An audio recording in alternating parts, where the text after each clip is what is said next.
I was told that there were areas in the city known as food deserts where there was very little and sometimes no access to healthy food. Food deserts exist in lower income neighborhoods. The Apple Pushers chronicles the stories of several immigrant street vendors.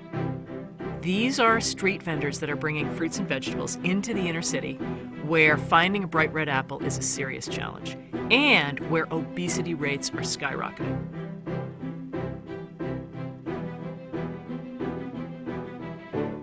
People are not going to go to work all day, go home, and then take 2 buses and a train to be able to buy some healthy food when right in front of them is a fried chicken, a hamburger joint, and a pizza parlor.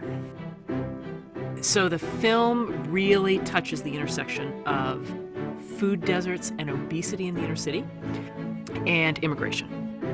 Cuando yo crucé la frontera fue muy difícil para mí y fue muy peligroso. I felt myself as a second class because I was Jewish. My mom left me when I was about a year. It was difficult. Coming back from Iraq was definitely a great point of my life. I think that joining the Army definitely solved my identity crisis. They gave up so much to come here. They gave up their lives, their families, all in search of a better life, not for themselves, but for their children. And that is so remarkable.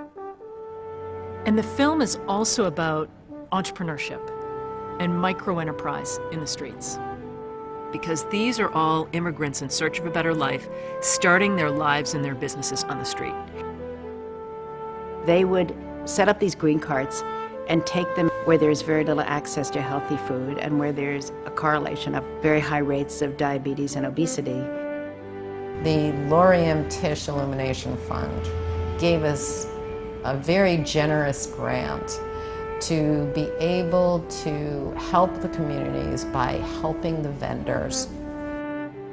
This was a very, very risky venture for a philanthropist, right? If you think about the conventional type of philanthropy, maybe you would give money to a museum and there would be an opening of a big exhibit that you helped fund. This kind of philanthropy was very different. After 2 or 3 years of funding, the vendors are entrepreneurs and they are self-sufficient.